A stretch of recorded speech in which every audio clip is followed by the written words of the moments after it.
Hello दोस्तों, आज की कहानी का शीर्षक है सफेद सांप। बहुत पुरानी बात है। एक राजा था जो अपनी बुद्धिमानी और ज्ञान के लिए अपने ही राज्य में नहीं बल्कि दूसरे राज्यों में भी बड़ा प्रसिद्ध था। संसार में ऐसी कोई वस्तु नहीं थी जिसका उसे ज्ञान न हो। कोई भी चीज और कोई व्यक्ति भी उसकी नजरों से बच नहीं सकता था। उसकी एक बड़ी अजीब आदत थी। हर दोपहर को जब घर के सब लोग खाना खा चुके होते थे और खाने की मेज से सारी चीजें उठाकर जब उसे बिल्कुल साफ कर दिया जाता था और केवल राजा ही खाने के कमरे में अकेला बैठा होता, तो उसका विश्वसनीय सेवक चांदी के बर्तन में कुछ ढककर लाता और चुपचाप राजा के खाने की मेज पर रखकर चला जाता। उस सेवक के जाने के बाद राजा चुपचाप उस बर्तन को खोलता, उसमें कुछ निकालकर खाता और खाकर फिर उस बर्तन को उसी तरह कसकर बंद कर देता जैसा उसका सेवक उसके पास छोड़ गया था। घर के किसी भी आदमी को यह नहीं मालूम था कि इस चांदी के बर्तन में क्या चीज है, क्योंकि घर के किसी भी व्यक्ति को उस बर्तन को खोलने की अनुमति नहीं थी, यहाँ तक कि राजा के विश्वसनीय सेवक को भी नहीं। एक दिन राजा के उस सेवक के मन में यह जानने की तीव्र इच्छा हुई कि इस चांदी के बर्तन में ऐसा क्या है जिसके बारे में राजा के घर के किसी भी व्यक्ति को नहीं मालूम और न ही उन्हें यह जानने की आज्ञा है। वह अपनी जिज्ञासा को रोक नहीं पाया। उसने सोच लिया कि आज वह यह जरूर जानकर रहेगा कि इस चांदी के बर्तन में ऐसा क्या है जिसको राजा सब लोगों के चले जाने के बाद ही मंगवाता है। उस दिन जब वह सेवक अपने राजा के लिए वह बर्तन ले जाने लगा, तो उसने महल के एक सोने कमरे के कोने में ले जाकर उसे खोला। उसने देखा कि एक छोटा सा सफेद सांप उबालकर उस चांदी के बर्तन में रखा था और साथ ही छुरी कांटा चम्मच भी सफेद रंग के थ्री के बर्तन में रखा। ऐसे सांप का एक टुकड़ा काटकर अपने मुंह में रख लिया, यह जानने के लिए कि यह ऐसी कौन सी स्वादिष्ट चीज है जिसे राजा सबसे बाद में खाता है। जैसे ही सेवक ने उस सफेद सांप का एक टुकड़ा अपनी जीभ पर रखा, उसे महल के बाहर बैठी चिड़ियों की आवाजें साफ साफ समझ में आने लगी। तब उसने चुपचाप उस कमरे की खिड़की के पास खड़े होकर उनकी बातें सुनने की कोशिश की।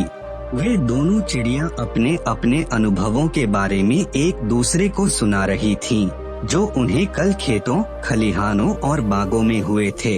सफेद सांप ने राजा के सेवक को अब पशु पक्षियों की भाषा समझने की शक्ति प्रदान कर दी थी। फिर वह चुपचाप जाकर राजा के चांदी का कटोरा उसके खाने की मेज पर रखाया। उसी दिन एक ऐसी घटना घटी कि राजा के सेवक को राजमहल छोड़ना पड़ा, क्योंकि उसी दिन रानी की हीरे की अंगूठी कहीं गिर गई। रानी को राजा के इस विश्वसनीय सेवक पर शक हुआ, क्योंकि सिर्फ उसी सेवक को पूरे महल में आने जाने की अनुमति थी।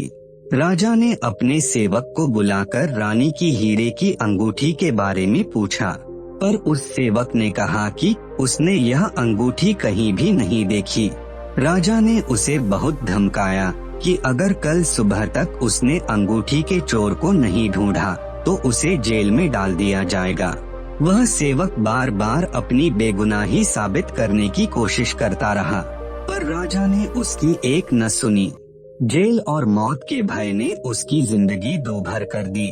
उसे समझ नहीं आ रहा था कि ऐसी हालत में वह क्या करे, किससे मदद मांगे। ऐसा सोचते सोचते वह महल के बाहर बने हुए तालाब के किनारे पर जाकर बैठ गया और अपनी मौत का इंतजार करने लगा, क्योंकि उसे पूरा विश्वास था कि कल सुबह तक उसे इस खोई अंगूठी का पता नहीं चल सकेगा और राजा उसे मौत की सजा सुना देगा। वह ऐसा सोच ही रहा था, तभी सफेद रंग की दो बतखें वहां तैरती हुई आई और आपस में बातें करने लगी। वह सेवक ध्यान से उन दोनों की बातें सुनने लगा। एक बतख ने दूसरी बतख को बताया, मेरे पेट में कुछ चुभ रहा है। आज जब रानी राजा सुबह सैर करने आए थे तब रानी ने पानी से हाथ धोने के लिए इस तालाब में हाथ डाले तो उसकी अंगूठी पानी में गिर गई और मैंने उसे झट से निगल लिया। अब वही अंगूठी मेरे पेट में चुभ रही है। सेवक ने जैसे ही उस बतख की बात सुनी, वह फौरन तालाब में उतर गया।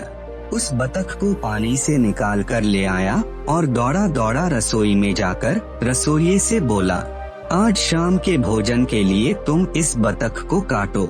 रसोइये ने कहा, ठीक है, तुम इसे यहीं छोड़ जाओ, मैं बाद में काटूंगा। पर बेचारे सेवक को शांति कहाँ थी, वह तो अपनी मौत के डर से परेशान था। सो उसने खुद काटने के लिए बड़ा सा चाकू उठाया और उसका पेट चीर दिया। सचमुच ही उसके पेट से हीरे की बड़ी सी अंगूठी बाहर आ गिरी। अब वह सेवक खुशी खुशी उस अंगूठी को राजा के पास ले गया और अपनी बेगुनाही साबित की। राजा उससे बहुत खुश हुआ और उससे कहा कि वह जो कुछ भी मांगेगा वह उसे जरूर देगा। सेवक ने राजा से विनती की, हे महाराज, मैंने आपकी बहुत दिनों से बड़ी लगन और सच्चाई से सेवा की है, पर अब मैं कुछ दिनों के लिए छुट्टी पर जाना चाहता हूँ। इसके लिए मुझे कुछ धन की और एक तेज घोड़े की जरूरत है। अगर आप मुझ पर कृपा करें तो ये दोनों चीजें मुझे इनाम में दे दें। राजा ने उसकी विनती सहर्ष स्वीकार कर ली। राजा का सेवक यात्रा के लिए बहुत सारा धन लेकर और घोड़े पर सवार होकर देश विदेश की यात्रा पर निकल पड़ा। वह अपनी यात्रा पर जा रहा था कि रास्ते में उसे एक तालाब मिला, जिसके एक किनारे पर 3 मछलियां पानी से बाहर पड़ी तड़प रही थीं। वह झट से घोड़े से उतरा और उन तीनों मछलियों को उठाकर तालाब में डाल दिया। पानी में पहुंचते ही तीनों मछलियां खुश होकर बोली, हम तीनों तुम्हें याद रखेंगी और जब तुम्हें जरूरत होगी हम तुम्हारे काम आएंगी, क्योंकि तुमने हमारी जान बचाई है। सेवक मछलियों की बात सुनकर खुशी खुशी वहाँ से आगे बढ़ गया। काफी देर चलने के बाद वह थोड़ा आराम करने के लिए एक पेड़ के नीचे रुका तो देखा कि कौवा कोवी अपने छोटे छोटे बच्चे को चोंच मार मार कर अपने घोंसले से निकाल रहे थे और साथ में बोलते भी जा रहे थे, अब तुम सब बच्चे बड़े हो गए हो, निकलो हमारे घोंसले से, अब अपना भोजन तुम खुद ढूंढो, हम तुम्हें और नहीं खिला सकते। कौवे के बच्चे बड़ी जोरों से चीख पुकार कर रहे थे और अपने माता पिता से प्रार्थना कर रहे थे कि वे उन्हें कुछ दिन और इस घोंसले में रहने दें। थोड़ा और बड़े होने पर वे खुद ही यह घोंसला छोड़ देंगे। कौवा उन्हें रखने के लिए तैयार नहीं था। वह चाहता था कि जितनी जल्दी वे उसके घर से जाएंगे उतनी जल्दी वे स्वावलंबी हो सकेंगे। उस सेवक को उन बच्चों पर बहुत तरस आया। उसने अपने लिए जो खाने का सामान इकट्ठा किया था वह सब उस पेड़ के नीचे उन बच्चों के लिए छोड़ दिया और थोड़ी देर बाद वहाँ से उठकर चला गया। कौवे के बच्चों ने जब खाने का इतना सारा सामान देखा तो बड़ी ही कृतज्ञता से बोले, हम तुम्हें हमेशा याद रखेंगे और तुम्हारी इस दया का प्रतिदान जरूर चुकाएंगे, क्योंकि तुमने हमें भूखे मरने से बचाया है। उनकी यह बात सुनकर सेवक आगे चल दिया। चलते चलते वह एक बड़े से नगर में पहुंचा। इस नगर में चारों ओर बड़ी भीड़ थी और सड़कें भी लोगों से भरी थीं। भीड़ से गुजरते हुए उस सेवक ने एक आदमी से पूछा, भाई यहाँ पर इतनी भीड़ क्यों लगी हुई है? आदमी बोला, हमारे राजा की एक बेटी है। राजा अपनी बेटी के लिए कोई बहादुर और सुंदर सा वर ढूंढ रहे हैं, मगर उस लड़के को अपनी बहादुरी के करिश्मे दिखाने पड़ेंगे। कुछ नवयुवकों ने बहादुरी के कुछ कारनामे दिखाने की कोशिश की थी, पर उन सबको अपनी जान से हाथ धोने पड़े। सेवक वहाँ से राजमहल की ओर चल पड़ा। जब वह राजमहल के पास पहुँचा तो उसने राजकुमारी को अपने महल की खिड़की पर खड़ा देखा, जो सचमुच बहुत सुंदर थी। उस सुंदर राजकुमारी के आगे यह जान क्या चीज है, खतरा मोल लेने में क्या हर्ज है। अगर मर गया तो सेवक की जिंदगी से छुटकारा मिल जाएगा और जीवित बच गया तो एक सुंदर राजकुमारी का पति बनकर ऐश करेंगे। ऐसा सोचकर वह भी राज दरबार में पहुंचा और राजकुमारी से शादी करने का प्रस्ताव राजा के सम्मुख रखा। राजा उसे अपने सिपाहियों के साथ समुद्र के किनारे ले गया और समुद्र में एक सोने की अंगूठी फेंककर बोला, तुम इसे खोजकर वापस मेरे पास लाओ। अगर तुम बिना अंगूठी लिए ऊपर आओगे तो तुम्हें अपनी जान से हाथ धोना पड़ेगा। वह सेवक समुद्र में घुसा, पर इतनी गहराई में डुबकी लगाना इतना आसान नहीं था। उसे उसी समय 3 मछलियों की याद आई जिनकी जान उसने बचाई थी। उसके याद करते ही वे तीनों मछलियां अंगूठी लेकर उसके सामने हाजिर हो गई। सेवक ने उन तीनों मछलियों को हृदय से धन्यवाद दिया और अंगूठी लेकर कुछ ही देर में समुद्र से बाहर आ गया। राजा यह देखकर बहुत हैरान हुआ। लेकर कुछ ही देर मिट्टी से विवाह करने की मांग की तो उसने दूसरी शर्त उसके सामने रख दी। राजा के सैनिक उसे महल के बाहर वाले बगीचे में ले गए। वहाँ पर उन्होंने एक बोरी में भरा बाजरा जमीन पर बिखेर दिया। राजा ने आज्ञा दी कि अगले दिन सुबह तक सारा बाजरा बोरी में भरा होना चाहिए, नहीं तो उसे अपनी जान से हाथ धोना पड़ेगा। मिट्टी से बाजरा बीनना भी कोई आसान काम न था। पूरे दिन वह यह काम करता रहा, पर जब थक गया तो उसे कौवे के बच्चे याद आए। जैसे ही चारों तरफ अंधेरा छाया, वैसे ही कौवे के बच्चे उसका सारा बाजरा चुगकर बोरे में डालने लगे और सुबह तक बोरी बाजरे से पूरी तरह भर गई। वहाँ एक भी दाना जमीन पर नहीं मिला। दूसरी शर्त भी पूरी करने पर वह सेवक राजा के पास उसकी बेटी का हाथ मांगने गया, पर राजा अभी भी उससे अपनी बेटी की शादी करने के लिए तैयार नहीं था। उसने सेवक के सामने एक नई और आखिरी शर्त रखी, क्योंकि इस शर्त को पूरा करना किसी के भी बस की बात नहीं थी। राजा को पक्का विश्वास था कि उसकी नई शर्त को यह लड़का पूरा नहीं कर सकेगा।